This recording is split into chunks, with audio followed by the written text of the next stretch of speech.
Hello and welcome to a very special Film Ireland podcast where we are delighted to partner once again with the Galway Film Fleadh, which runs from the 8th to the 13th of July. And in this episode, we are really thrilled to welcome Gar O'Rourke, whose documentary Sanatorium is about to have its Irish premiere at the festival. So get your tickets now at galwayfilmfleadh.com. But first, we catch up with short film programmer Holly Buckley, and she's going to chat to us about everything we can expect to see at the 37th edition of the Film Fleadh. Thank you so much for chatting with us. No, thank you, Gemma. Thanks for Film Ireland and everything for covering the Fleadh year on year. It's so brilliant to get this coverage and to highlight everything that we have coming up, because it is so much. And I find when people are coming to the festival for the first time, they'll pick up the programme and it is a novel because you have so much going on, like with the features, with the shorts, with the fair and everything. So it's really, really great to sit down and talk about the shorts. Before we get into it, I was wondering if you could give us a little introduction to yourself, how you came to work with the Fleadh, your own background. Yeah, so my name's Holly Buckley. So originally from Cork, moved to Galway 4 years ago to do a master's in NUIG at the time in the Houston School of Film, where I mastered in film. And the same year that I moved to Galway, I started working as a program assistant for the Fleadh. Since then, I've kind of moved up, became the program coordinator, and I also programmed the Generation Fleadh, which is our kind of mini Fleadh for younger people, taking place in October. And this is my first year working as the short film programmer. Outside of the Fleadh, I am also a filmmaker, and I also run my own cinema collective called Cinephile Paradiso, and work a lot with the silent cinema in Galway and the Galway Film Society. So I'm very, very deep involved in the Galway film community. But yeah, so that is me. So yeah, being my first year, I'm very, very excited, as you can probably tell from my voice, because the short film program is just really one of those cornerstones of the Fleadh. It's an Like, Academy Award yeah, qualifier. yeah. It's just like such an amazing platform, especially because of the quantity of films that we can show, and it's such a good platform for kind of new and emerging talent, new Irish voices. And I guess my job here is kind of sift through hundreds of submissions along with my program team and pull together a fine selection that kind of reflects the diversity, the ambition, and kind of like the storytelling power that's coming out of the short form right now, like globally both and in Ireland. And I think it's such a privilege to be a part of that. And like honestly, like it is not easy with the standards being so incredibly high year on year. Like I find it so hard to cut down films because I get so attached. I just think that people are so talented, and it's so amazing to be so concise with storytelling through such a short medium. But to tell you a bit about the program for this year, so we have over 100 short films. So that is divided into 14 short film programs. So that's 5 Irish fiction programs. We have Fish and Éair, which is our program to spotlight filmmakers from the west of Ireland. So this is kind of a mix of documentary, narratives, and animation. And it kind of this program is brilliant. It's on the Wednesday at 12, and it kind of celebrates the wild spirit of Ireland's west and the creatives that are coming out of the west of Ireland. And our other fiction programs, I'll tell you kind of more about, but just as an overview, we kind of program them in a way that they're more thematic, I guess, because there was very striking kind of themes that came out of a lot of the submissions. So we have Fiction 1, In Other Words, Fiction 2, Tilted, Fiction 3, The Land, and Fiction 4, Between Us. Along with this, we also have our Fish Éireann Screen Ireland World Premiere Shorts, which include the World Premiere Shorts created through the Focus Shorts and Framework schemes. And this is also the first year that we're introducing a program entirely dedicated to Irish language films. So our Garscanon film on the Wednesday at 10 in Town Hall is a collection of really brilliant debuts to established filmmakers, with really, really powerful stories rooted in place and culture. And I think at a time of this kind of rising momentum that we see and visibility for the Irish language, these stories kind of carry this new urgency and relevance. And I'm so happy that we keep seeing an increase in the amount of Irish language films year on year. And yeah, so that's that was a lot there. That's just our fiction. We also have one Irish animation, two Irish documentary programs, one world documentary program, two world fiction programs titled Why Do We Live Here and Origins and Becoming, and one Cine Latine shorts, celebrating shorts from Mexico, South America, and the kind of vibrancy of Latine storytelling. So, in a nutshell, that is the shorts program. God, and it's so exciting. I like they're always my favorite. And if I ever take non-film fans to the Fleadh, I think they really enjoy the shorts because it's so surprising. Do you know, like when you go for a feature, you watch the trailer, you know what to expect. You're Yeah. probably planned in advance for what it is, but it's such a, you might be familiar with one filmmaker and everything else is just this beautiful surprise, and you're taken on this journey of like an emotional arc of storytelling and kind of like micro episodic form, and it's so incredible to watch. They're always my favorite, and they tend to sell out very fast. I was kind of warning people. We've one of our friends of the show, Mark Forbes, we spoke with him about his documentary Quiet on Set, a story of class division in the screen industries in the UK. And we were chatting to him while his work was in progress, and it's going to premiere at the Fleadh on Sunday, so we were really excited to see that as well. And one of the things I was kind of warning everybody, if it's their first time at the Fleadh, like get your tickets, especially for the weekend shorts, because they're just gone, and actually so much is gone. Yeah, no, they really, really sell quickly. And I think, yeah, if anyone is listening and wants to go see the shorts, we do still have tickets left for some programs, so get them. I also urge everyone to go see the world programs, because they're absolutely fantastic. And yeah, especially the weekend, as you say, like a lot of them are pretty much gone. But get them now. Get them now with 4 days to go. Get them now, or else they're going to be gone. And for someone who's maybe this is their first ever Fleadh, what would some general recommendations or things that they might not know about the festival be? Yeah, so the festival, as I keep exaggerating, it's a huge undertaking, but we run from the 8th to the 13th of July. So starting on Tuesday, and we have our opening film recreation, and then this that takes place in the Town Hall Theatre, and then the Thursday to Sunday takes place over Palau Cinema and Town Hall Theatre. So we're really, really grateful for the City Council to be operating in Palau again this year. So our Irish Shorts programs, they do take place in the mornings in Town Hall Theatre. And what we do is we encourage filmmakers to kind of network with each other, and audience members can also speak to filmmakers about their films afterwards. We have a great venue called the Rowing Club, which is kind of our social hub for networking afterwards. It's good at the end of the day for a song and a dance, and you can meet everyone there. So it's a really kind of communal kind of space. The thing that I personally love about the Fleadh is that it is kind of rooted in community, and I think Galway as a creative city, kind of, has this kind of vibe embedded throughout, essentially, where you can walk down the road and, see people that are going to the Fleadh, but also see the filmmakers that are coming, and everyone kind of meets for a drink here and there, and it's really, really nice and informal and kind of not too over intimidating, I guess, when you're coming for the first time. And with like our staff as well are so incredibly friendly and helpful. So if anyone is coming for the first time and has questions, we're freely available if you want to email us during the week of, or kind of pull us aside. But yeah, we also have the Galway Film Fair that kind of runs alongside the Fleadh. So that starts on the Thursday. So if anyone's interested in kind of industry events, masterclasses, panels, discussions, things like that, that also takes place over in the Galmont Hotel. But if it's someone's first time coming to Galway, it's very, very small, very walkable and accessible, which is a great advantage from when you want to go to a billion different screenings, because you can hop from one to the other, which is really good. There's a real buzz and there's a real social hub. What about your own? Do you have any highlights or maybe things that like there's so much there that people should watch out for in particular?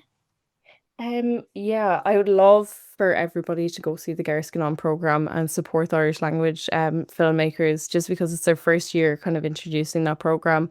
It's on Wednesday, the 9th July at 10 a.m. And again, as I'm saying this, it is selling incredibly fast. So please get your tickets. In this program, we have films from Galway, films from around the country. We have one student film about Kuyalnyk, which is really interesting. And Iho Culture is another one. It's an actor as creator about shenanigans in the night. Mamo and Misha is another beautiful one T.G. Carr produced, set in Cork, which no favoritism there obviously, but I do love I have films from Cork. And Cléna is also in here as well. It's Kuyalnyk, the poet Kuyalnyk's first film as a director, and it's also beautiful looking at 1920s Ireland and kind of ideas of like sexuality and identity. And it's just it's such a brilliant program, and I just encourage everyone to go see those films and support the Irish language filmmakers, because we do want to see more and more of that kind of going forward. And as I said again, go see just go see all of the Irish ones, go see all the world ones. I particularly um want people to also go see the Cine Latini shorts. They're on Wednesday as well at 10:15 in Palos. And this program is insane. Like you're not even it's not even a cinematic whiplash, it's more of a cinematic tapas of so many different kinds of films that have come out of kind of Mexico to Bolivia, beyond, looking at like Latin filmmakers and their stories. So you have like animations about queer identity, and then you have this beautiful documentary in the middle of it about called People of the Lake, where a drought led to the disappearance of this lake, and this community is suffering because of it, because their entire life depended on this lake. And a lot of these films as well have come kind of from, big festivals such as Cannes and South by Southwest and Sundance, and it's such a privilege to have their Irish premieres here. So I really, really encourage you to go see all of those films. Um, Another thing as well is we have two documentary programs. So I think I mentioned, so we have three Academy affiliated awards for documentary, animation, and fiction, along with all other awards as well. We have a lot for shorts, but we have two documentary programs. One on the Thursday at 12 o'clock in Palos, and this is kind of more introspective documentaries that look at a lot of debut works and more established filmmakers, and they kind of looks at memory and identity. So there's one childhood about a child soldier living in Ireland, and there's Art on Art, which is a documentary that follows the career paths of Black Irish artists. And then if you love documentaries, you can also go to our second documentary program, which is on the Sunday at 10:30 in Town Hall. And a lot of these documentaries kind of look at power and place, look at stories of asylum seekers and farmers fighting to hold on to their land, Roma families in Donegal, childhoods in a Limerick castle, and kind of a beautiful film called Aggregate, which is kind of an oceanic reckoning with the history of World War II. So I think if anyone likes history and social history, then they will be kind of a must see. Um, I can't even go through all the fiction ones because they're all so brilliant. But to go see as many as you can. We also have and with the World Shorts this year, on Friday at 1:15, we've Why Do We Live Here? A lot of people have been asking me, why did you call it this? But a lot of these stories, when I watch these films, it just gives you such a rage inside you, because they so represent stories of today, of trauma and resilience and survival. But these films kind of capture a lot of like modern day problems like xenophobia, climate crisis, and kind of this systemic injustice, and ask, like, what is this world? Why do we live in it? How can we endure in it? Which is a question that unfortunately has no answer. And just to tell you a little bit about the Irish fiction ones, you can stop me if I'm rambling too much. No, But no, no. I think it's fascinating, and just as well a reminder, we have a great podcast up if anyone wants to listen back. And some of the ones that you've mentioned were in there, talking to some of the shorts filmmakers. So anyone whose shorts is their passion, again, just a reminder, get your tickets and listen back to that. Yeah, no, 100%. That was brilliant. I love listening to the roundtable. But what I find very fascinating, and you could probably hear the passion in my voice here of curating these programs have been such bliss. Like it's been, my eyes have been falling off me, but it's been bliss because I think personally that all kind of Irish artists are always in conversation with one another through their films. So I think across the programs you can almost feel those shared questions kind of bubbling up and being asked or answered in the films. Because, obviously the films were all created during this time and it kind of shows throughout. So, what is really important to me is when selecting films is kind of making sure that everyone is represented within the shorts program because Ireland is so small, our industry is small, so I kind of see it as part of our responsibility at like festivals to provide a platform for underrepresented or unheard kind of voices. But I think as well because Ireland is so small, you definitely kind of notice trends emerging again and again. For example, like, you see a lot of Irish films about crime, but I think it's the one that like digs deeper or kind of twists the familiar territory into something unexpected that really, really stands out and is really, really brilliant and imaginative. So that kind of idea kind of inspired our Irish fiction program this year called Irish Fiction 2 Tilted. So this program kind of brings together like dark, off kilter Irish shorts. So they kind of look at the familiar and twist it in a way. So you have kind of people being haunted by their pasts, dystopian futures where Ireland is run on electricity, all while kind of looking at themes like alienation and resilience and how we can continue to search for meaning when the world just feels that bit off kilter. And I think that's something that reflects kind of our real world kind of psyche at the moment. And also, we're seeing more filmmakers looking to their heritage and their folklore and connection to the land, which inspired the Irish Fiction Tree program, The Land. So those kind of films explore how we want to kind of go back and how identity and strength can kind of be shaped through place and the importance of like our ancestry. And to even tie that further, you see that a lot in the features program as well with films like Listen to the Land with Mancom again. But it does feel very timely and rooted considering, how divided things are in our world. I think people want to retreat back to community and almost revive that ecosystem that has been slowly kind of fading away.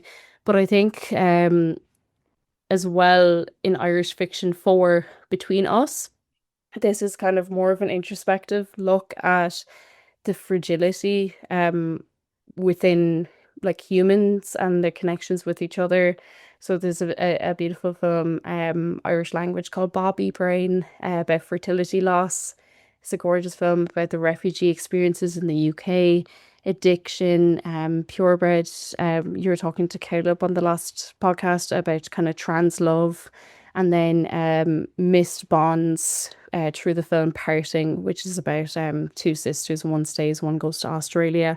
So it's all kind of how we face uncertainty alone or together and how kind of complicated and brave that can be. So like I think big mouthful, but I think programming the shorts in this way was such a long process.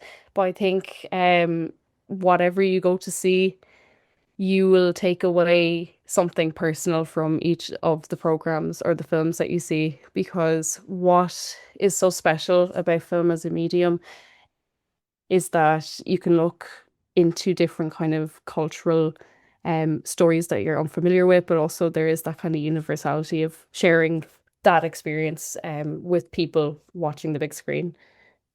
And it's so wonderful. I think that the thing that Galway is so good at and so distinct at as well is you it's such a social festival in that, yes, there's so many industry events and there's so many talks and they're all great and they're all really capturing that zeitgeist, but it's a place for conversation about the films. Like the films start the conversation that continues, the collaborations that begin. So yeah, no, it's so exciting and I'm very much so looking forward to it. And we'll see you in Galway. Yes, thanks, Gemma. Now we are joined by Gar O'Rourke, whose powerful documentary Sanatorium has screened at key festivals around the world and is now coming home to the west of Ireland. So thanks so much for chatting with us. Thank you, Gemma. Lovely to talk with you.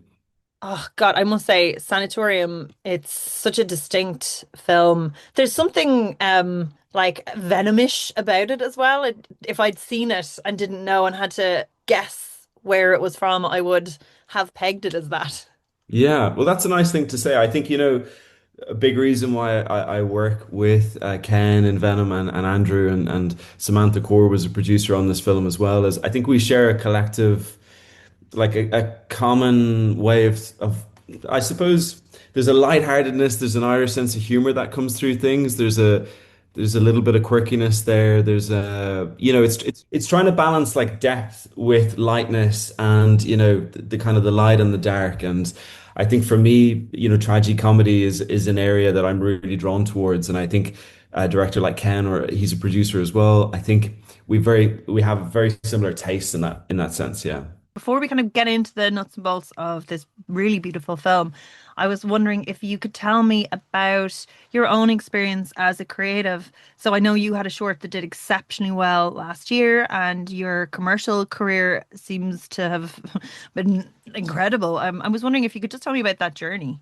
Sure, yeah. I mean, where do I start on that chapter? I mean, how long have you got, Gemma? But I know I mean, this is sort of my favorite bit to yeah, learn. I'm yeah. like, how did you do it? I'm taking notes. It all began in the 90s. No, I mean, for me, I came into filmmaking a little bit later in life. I was about 25 or 26 before I really fully committed to on the goal of being a director. And I think at the beginning, I started very much with commercials and making, every kind of and all kind of projects. And my goal from the very beginning actually was to be a documentary filmmaker. That was the very first vision. And so it's really nice now to be making documentaries that you're really passionate about and that you just love. I feel very lucky to do what I'm doing. But yeah, I think. And do you cut your teeth with the commercial stuff? Like, I mean, even getting into that is tricky enough in terms of, Yeah, I really I love commercial work as well, and I feel very fortunate to have that balance. And I think like it's one of the things in our industry, particularly as a director in documentaries as well. If you can get some commercial work and balance it out, they kind of complement each other quite well, I think, because like it can be few and far between when you're making films, and there's a lot of waiting time in between films. So for me anyway, like I love doing commercials. I love commercial work, and often my tastes in documentary kind of seep into my commercial work as well. I suppose, yeah, your voice as a creative. Then tell me about the success of your short film. Like that was at 20 Oscar qualifying festivals. Yeah, I That's love that. It's pretty like, yeah, I was like, that's a nice line but I on love that. application. I wrote that line, I think, on my website. It's true, but it's like we never got an Oscar, But the Oscar qualifying is fantastic. It's amazing. No, we were very like when you make films, you never really know how it's going to be received, and so when you make something and it just connects with people, it's a really beautiful thing when that happens. And with that short project, Kachalka, which really was the beginning of my relationship with Ukraine, which began 2018 was the first time I went there. And I made this short documentary about this very unusual outdoor gym in the middle of Kiev. And yeah, we shot that in like 4 or 5 days, and that went out, that released in 2020. And then it just went kind of all around the world. At one point, it would look like it was going to play at a film festival in Antarctica. So like we were really, Every continent. it actually would have if COVID hadn't happened. But so yeah, it was just a really amazing thing, and it was quite a minimalistic film. But I think if you look at Kachalka, you also see that kind of tone that comes through, which is finding light in something that is quite serious in a way, and balancing these elements. So yeah, that was really the journey for me with Ukraine. It began there, yeah, in And in terms 2000. of then in theme, the physicality and lived human experience very much so plays a part. And in a culture that would be similar to ours in a lot of ways, would that be true? Or Yeah, what were the other elements that drew you to it? I think so. I mean, like with that first project for me, I was just fascinated about the gym and the world of this place and the people who were going there. Like you had literally movie stars working out beside street sweepers. And I just thought, there's no mirrors, there's no like, it was a gym, but there's no like music playing or mirrors. It's just like people there to work out, and there was something very kind of democratic about the whole thing. Like, I'm not a super political person, but it's hard not to be these days, but there was something very kind of like everyone was on the same playing field in that gym, and it really drew me to it. And I think there's something about the Ukrainian sense of being that's very like they really look out for each other, and there isn't these big egos or like, people are just direct. What you see is what you get, and that was really fresh for me, and that was actually what really drew me. And I formed many friendships in Ukraine, and yeah, as I said, it began 7 years ago, really. So yeah, and it kind of just spiraled from there. I mean, it was at that time when we made Kachalka that I started to observe this like unique Ukrainian approach towards health and well-being, which is probably quite different to Ireland, I would say. In Ireland we're all, by the way, I think Irish people have really come along in terms of like wellness and like looking after each other and looking after ourselves rather. But there was something happening in Ukraine when I first went there that I was just really curious about. And so it was only like a few years after I made Kachalka that I discovered the wonderful world of these Soviet era sanatoriums, which I had no idea what they were. I really didn't know. And then I went into a deep dive on like, what are these places? And I'm sure we'll get into it a little bit more, but it was, yeah, it just kind of evolved organically, really, from being in that gym to looking beyond what was happening outside of it. And again, like you're an observer choosing to kind of place the camera in a specific place. Like I really like I'm not letting go in a way where I'd love just to dig down to say is it the wellness thing? Is it something kind of deeper, an examination of self? Like there's a real meaning there because each of the like brilliant characters in, I would say, subjects in this film, and they are characters themselves. They're so strong and their personalities are so bold, but they have such strong wants and desires, and they're facing these very specific issues. Is that something that you would have sort of seen going into it and known that's what you wanted to focus on, or is that something that you're just intrinsically drawn to, or is it more of an organic process, your creativity, that you're feeling it out and just moving in a direction? Yeah, I think for me, often, like I had discovered these sanatoriums by accident, kind of through friends, Ukrainian friends, and I just was fascinated by the world. But it happened at the same time that we were all experiencing COVID, and we were all locked in our houses basically. And I became very interested in this idea of like resetting our lives. And like there was I don't know if you had that opportunity, Gemma, but it was like there was a collective moment in the world where everybody just paused for a few weeks or months or whatever it was, or even a day or two. We just paused, and it was like in that moment we had time to think about what had happened, what was happening now, and maybe where our lives were going. And I saw a lot of people do a lot of shifts in their lives in that moment. And I became really interested in this idea of like rebirth without getting too like guru spiritual about it. But like, I became very interested in this idea of, resetting ourselves and moving forward consciously, like moving forward with a very, with intentionality, or if whatever way you want to put it. And these sanatoriums, particularly like where our film is set, is a place where people do that. It is a holiday destination technically, but it's also a place where people heal themselves, and it's a place where people take 2, 3 weeks out of their lives, maybe four, to really just stop and heal themselves by taking the different treatments there, but also just kind of stop, relax, take stock of your life. It isn't like a big boozy Ibiza resort where like people are boozing down the beach the whole time. It's more very slow, rhythmic schedules every day where it's like, you actually, when you stay there after a week, you're just like, it feels like you're in this rhythm where it's so slow and peaceful. And I don't know, I just thought there was an intrinsic value in doing something like that, in pausing your life, whether you need to heal yourself for some reason or other, but to pause take stock, rejuvenate your body, and then move forward. It's something that you're seeing now in the wellness industry. It's really, these like little retreats or spas or whatever shape or form it takes.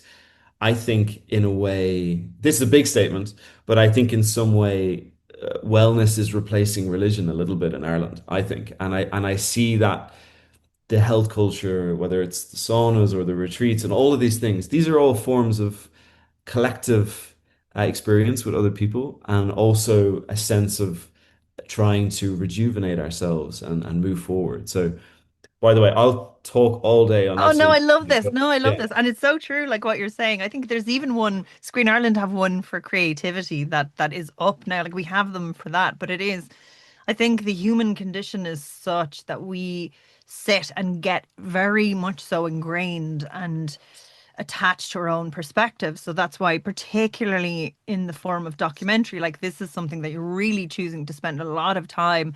So I just really like want to get that, yeah, that kind of deeper meaning. And it really comes across. I think you get, yeah, that just the sense like there's such wonderful characters with their different focus, their goals, but then, it ends up they're facing something like much more than wellness is on the cards, and that kind of weight plays in the background. I was just wondering if you could talk to me then about in terms of getting this as a concept, then as a film concept up off the ground, kind of pitching it, selling it, and then once you had that, starting to film and what happened after. Yeah. Well, the origins of the project began in 2021 when I first went there. I heard about the sanatorium and I went over there, and after a week of mud baths and hydro massages, electrotherapies, salt pools, That sounds amazing. lots of very beige colored foods. It was like yeah, at the end of that week I saw something like the hotel in it is quite a basic place. The sanatorium is, I shouldn't call it a hotel, it's a sanatorium. It is quite a basic place, but like there's a kind of inherent like hidden magic in this place if you stay there long enough. And so at the end of my first trip there, I was really sold that I wanted to make this film. And it was really after getting to know the staff and the stories of the guests there. And then that was back in 2021. Less than a year after that, maybe 9 or 10 months later, the Russian invasion happened. The sanatorium closed their doors. And we'd already been developing the film at that point, and we were like getting into, I think we'd already received development funding and everything. Sanatorium closed. It looked like they were not going to open their doors again. And then it was about 6 or 7 months into the war that they opened their doors again. And the film took on a whole new meaning, essentially. And because really, this wasn't just the film about healing or this theme of rebirth. It was about the power of the human spirit. Because when you watch the film, you'll see that really all of it is about trying to show that, showing people with a sense of humor on trying to take a holiday, all this stuff. This is like everyday Ukrainians living in extraordinary times. So the sanatorium opened their doors during the war, and I went back over straight away. And really, yeah, at that moment, we knew that we had to make this film. So funding the film became quite complicated, as you can imagine. It's an observational film shot in real time in a war. So there's And a and whole, I also had a question about like insuring equipment and things. yeah, I mean, God, I'd have to spend an hour or two getting installed. Yeah, like how do So you go? Okay, this yeah, I is mean, what I'll health and say though safety. is we had incredible partners on this film, and like I have to say an enormous thank you to Screen Ireland who believed in this project from the very beginning, and like really, I would say put themselves out there to back this project. Like this was a risky project to fund, I think. And we had BBC Storyville involved. We had co-producers in France and other countries. So yeah, I mean, there was just a lot of belief in the film.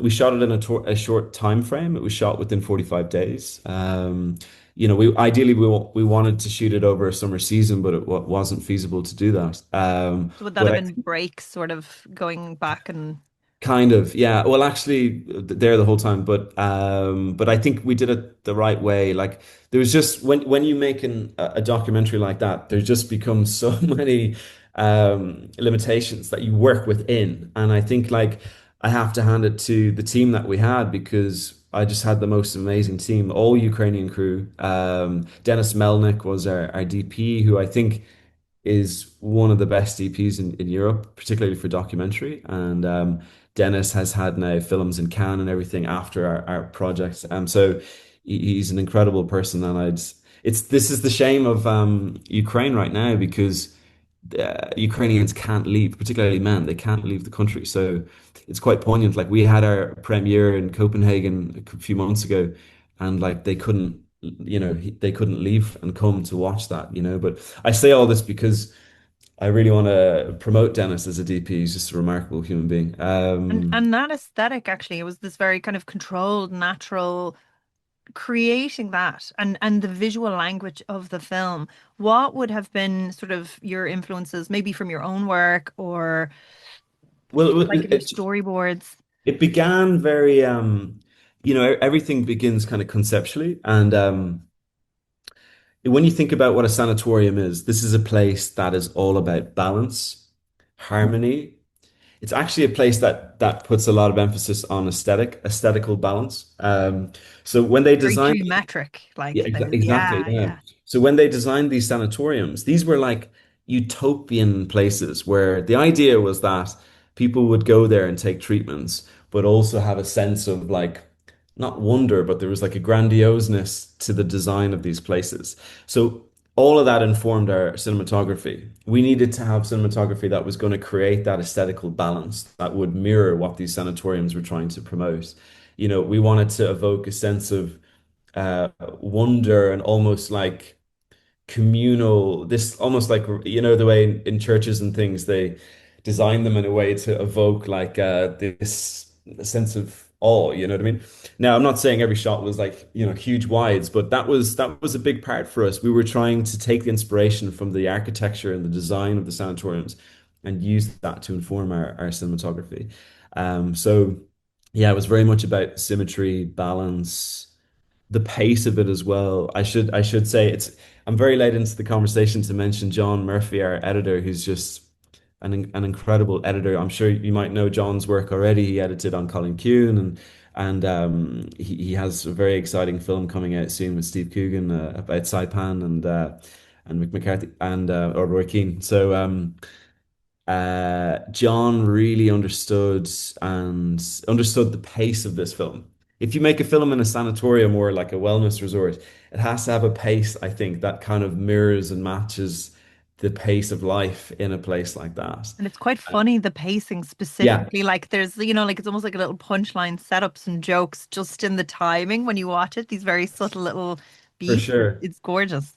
Yeah, for sure. And John did such an incredible job in the film, and really, he understands. I think he's very high, like what's the word, emotional intelligence. So he really understands scenes. Like when he looks at them, like what's the hidden meaning in that scene, or like what are people trying to communicate, maybe non-verbally, So yeah, and so it was a lot of fun working with him on that. We had, as I said, it was a short shoot. Like many documentaries, when people make them, they often take a year or 2 years. Like, this was 35 shoot days, boom, all compressed, like, so it was, but it was, the edit was probably like 23 weeks, I think, actually. So it was much, much longer. But, and I'm, yeah, very happy to say I'll be working with John on my next film, which we're making at the moment now as well. So, spoiler alert. Woohoo. Yeah, And yeah. you're kind of used to working in a different language, but was that tricky in terms of editing? Like, do you just have to get every bit of every footage translated? Like Yeah, what's the practicalities of it doing it? is. It is. It's funny. After Kachalka, which was the short, I was like, God, the idea now of doing another film where like you can't understand what people are saying until you get the live translation or you're there, and but you just believe it or not, you just get into that rhythm. And the translation was tricky on this film because what's happened now in Ukraine is that there was a lot of people who mainly spoke Russian all the time, and now, of course, there's a huge push. Everybody wants to speak Ukrainian as much as possible. But there's people of a certain generation who kind of go half and half when they're talking. So it'll be like half Russian, half Ukrainian. And so that makes it great crack when you're trying to translate it because we had amazing translators. We had Case, Melnick, and Xenia Braga. Like these are great translators we had working with this in Ireland, Ukrainian translators. And but yeah, it's translating Russian, Ukrainian in the same space was a challenge. But again, like you make these films with great teams, and we just had fantastic translators working on us. Yeah. And in terms of practicalities, so would you have someone there on set sort of going, this is what they're saying, this is what they're saying, Yeah.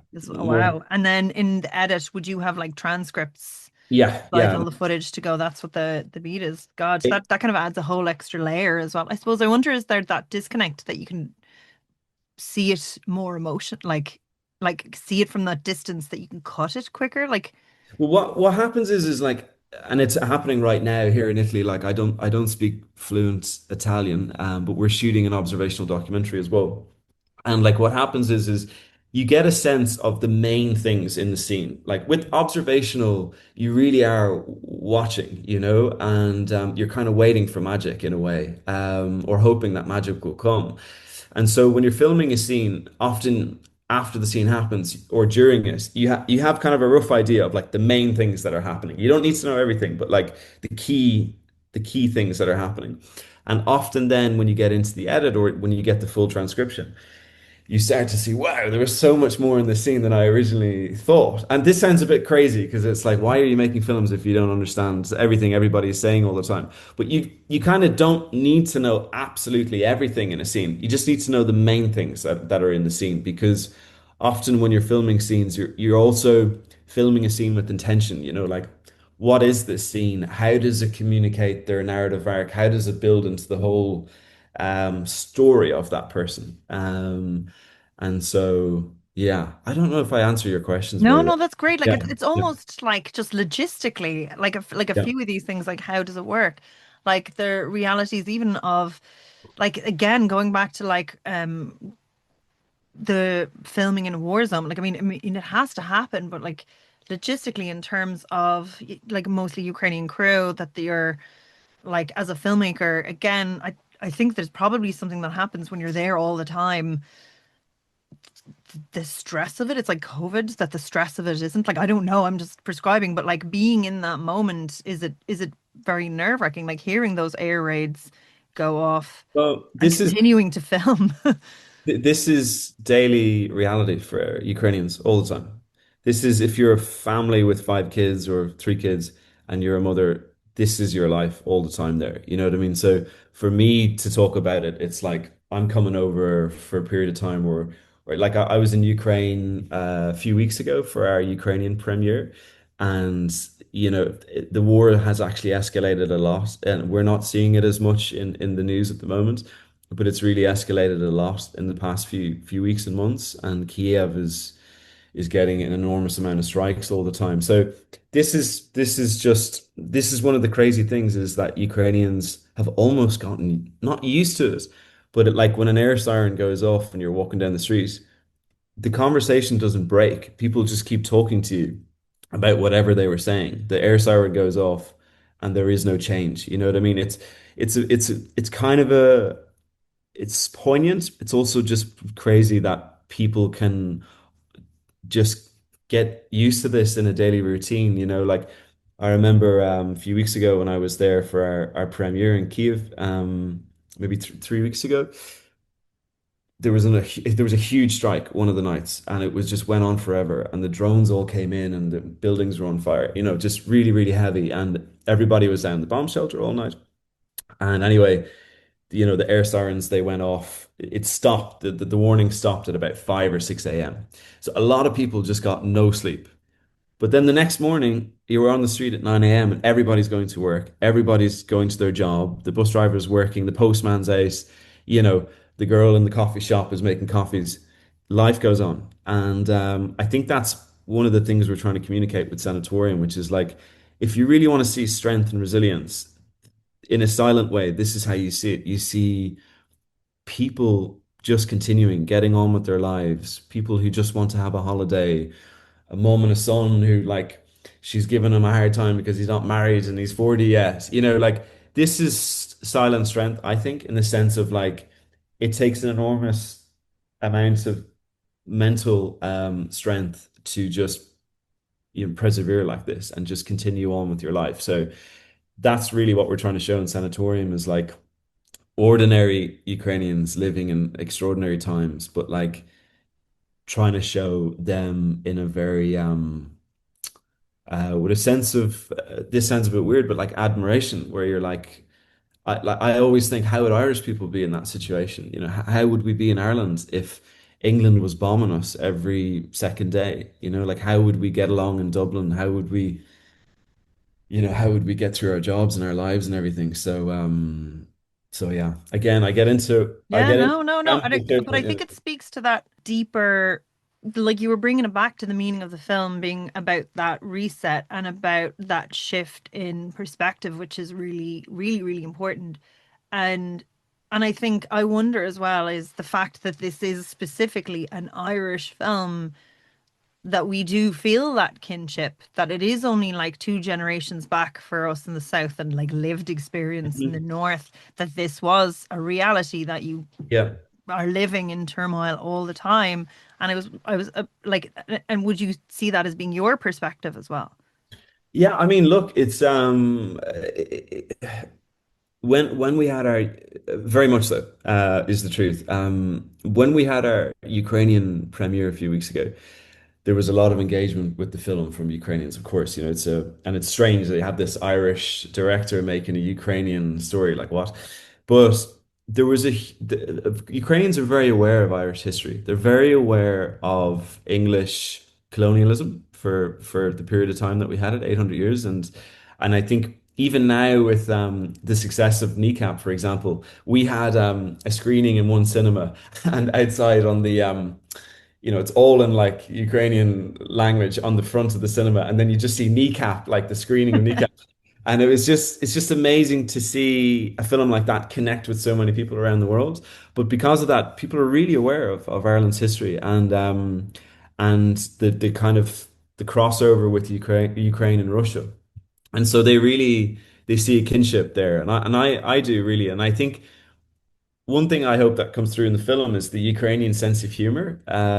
Of course, I can't say the film speaks entirely for Ukraine's sense of humor, but there is a specific sense of humor that comes through, which is very dark, it's very dry, it's very witty, it's very quick. And where the film is set in Odessa is actually famous for its sense of humor. A lot of very successful American comedians have their ancestry and their heritage to Odessa. They're great, their grandparents would have come from there and went over to America. So there's this like sense of humor that we share. I mean, I've always said to people like if you really want to get a sense of Irish humor, like go to a wake or a funeral sometimes because you'll actually see it depends on the funeral, of course, but you'll see sometimes that real Irish sense of humor that comes through in those moments. And so I hope that the film kind of shows a little bit of that Ukrainian sense of humor that comes through.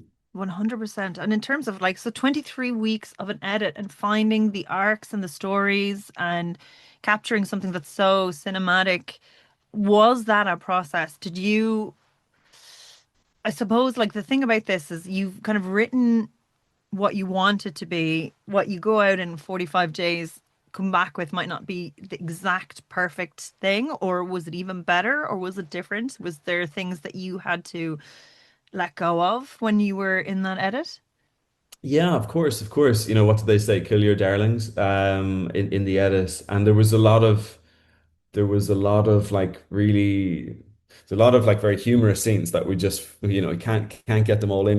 There's the mother and the son are amazing. They were the best. They were in the Yeah, trailer, and then like yeah, catching them the way through. Like she's just like, yeah, I can only dream if you have kids, yeah. get married. She was there at the premiere in Kiev a few weeks ago. She's just amazing. Shout out Natalia. What was your question? Sorry, you were saying That edit, so like, yeah, you 45 days to yeah. make the story, to capture your arcs. When you came back with the footage, what did you have then?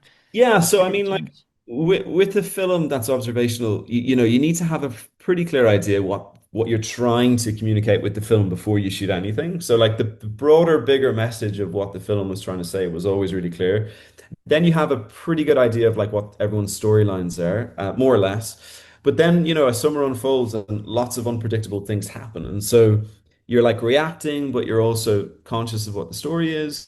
So going into the edit, I like, I'm a believer in like not trying to like solve all the problems of the film in the edit, but of course that's what happens. You know, John Murphy again, who's a Galway man, I must say, from Athenry, but John and I worked so well together, I think, but he did an incredible job of trying to get to the essential story beats of everything. But it was very like everything was shot with a lot of intention, I will say, and it isn't that type of documentary where you're going around just like reacting to everything and shooting everything. Like it's kind of a balance of having a really clear idea of what you're trying to communicate with this film, but also remaining reactive to the lives of people that you can't predict, of course. So it's a balance, but yeah, it takes a while to put it all into shape for sure, you know. And are you under pressure to get a conclusion in 45 days? Because I could imagine, did you know when you had it in the bag? That's a pretty tense thing because it's like life is life. Yeah, life is life. Actually, speaking of which, there's our sound recorder on our new project right now wrote that song. That's total. Oh, no way. Life is life. I don't know why I mentioned that. But yeah, you're always worried that like with documentary, but particularly observational documentary, you worry that like is there a coherent narrative arc, is there a coherent story that actually has a beginning, middle, and an end, you know? So you're always like in the back of your mind, do we have enough to like tell their story, do we have enough to bring people on a journey and everything? But yeah, by honestly by the end of the shoot we felt that we had enough, like we did, because the film wasn't trying to be overly ambitious with its narrative. Like it is quite a simple film. It follows the staff, the struggles they have to maintain and run this facility. Then you And it's have to get enormous. Like that it's it's just enormous, and so big. you're not seeing all of it in the film as well. You know, it's like it's just an enormous facility to try and keep running. And the irony is that the sanatorium. This is interesting, actually, Gemma. The sanatorium is a place where people come to heal themselves, but the sanatorium itself is dying a slow death. You know, they don't have enough guests, they don't have enough staff, they don't have enough resources, and it's you know it's they're doing the best they can, and I hope that like you know with the war now as well, they're making a big push to get soldiers in there for rehabilitation and everything, and I really hope the sanatorium can push through, but you can see that this facility is slowly dying a slow And death. something of that scale is so expensive to maintain. And it's not like even if this horrible conflict ended tomorrow, that immediately the first thought would be divert resources into sustaining it as well. Like there's just so much that has to heal. But it just speaks to that bigger issue is healing is so important after so Yeah, much trauma.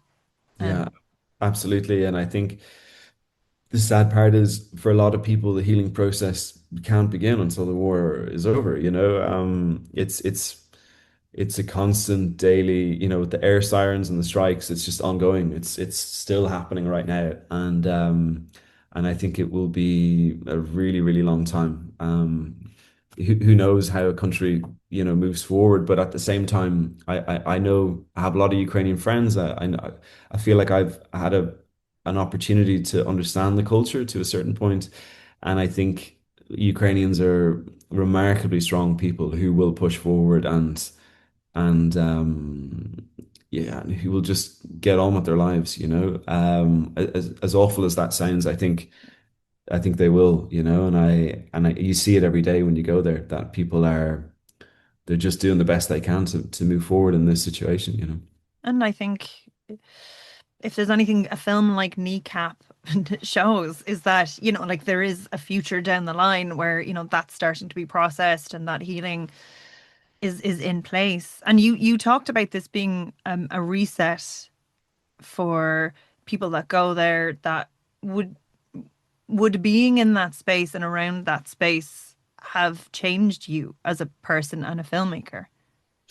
Yeah, a little bit. I mean, I don't want to for sure, of course, every project you do, you're like the reason I make documentaries is the process of making and the experience of making documentaries and the relationships that you form with people and all of that, whether it's the crew or the people in front of the camera. So yeah, for sure. I mean, the sanatorium will definitely want me to say the mud's really cured me, like, and my back is so much better after the salt pools. But like I will say the sanatorium has a very, very positive effect on the people who go there. And it really does heal people. And I can't speak to like scientific conclusive proof of what's in that mud. Apparently, every mineral on whatever chart this scientist in the 50s, it's all there and it really does work. But yeah, I felt like for me, what I come away with, after this film, it's really the friendships that you make. It's really it was really special for us to have the premiere a few weeks ago in Ukraine and to see the reaction from an entirely Ukrainian audience. Like this is always it's always a concern when you're an outsider making a film. Have we done the right job? Have we treated people in a respectful way with balance? And have we been able to balance the humor with the dark and all of these things? And like really to see the reaction in Kiev was incredible. Like there was just so much love for the film from Ukrainians, and to have Dmitry, the big manager there on, Brilliant. on stage, talking about how his agent will take any inquiries for other projects, and Natalia, who's the mother with the son, just them really embracing the film, loving the film, and loving the opportunity to just enjoy that moment. And it's for it to be positive, for it to be really positive. And yeah, that was very special. So that's honestly, that's a big thing that I come away with is like I feel and I hope that we've made something that has a positive message in very, very dark times. And so that's something I'm just very grateful to have been part of this project and to have worked with people to bring that to reality. Mm. Because it's celebration of humanity, of humor, and it's like it's very enjoyable. Like there's like we did talk about a lot of dark themes, but there's so much brightness and fun in those moments as well. Yeah. So what has it been like sharing it with an audience, an international audience? Fantastic, amazing. I mean, like, it's an interesting thing. Let's see how, like, I can't wait to see how it is in Galway next week. Because you're With the bringing it home now. bringing That's it the home, main yeah, thing. I'm Yeah. bringing Sam back to Galway. But no, it would be amazing. It would be a lovely experience to see it with an Irish audience. And I think because there's a big Ukrainian community in Ireland as well, that like I feel like we know Ukrainians in Ireland, like we know whether they're our friends or in our communities, and like we have an awareness of the culture. So I think for Irish people, this film I hope can offer a really different perspective on what they might think Ukraine can be. I know it's set in like kind of a quirky sanatorium that's kind of stuck in a time warp, but I think what will come through in the film is the Ukrainian sense of humor, the way people have relationships or talk to their friends or their family members, and Because the banter is universal, like that. banter is Yeah. universal. Yeah, exactly, exactly. So I think that will be a really nice thing to see how Irish audiences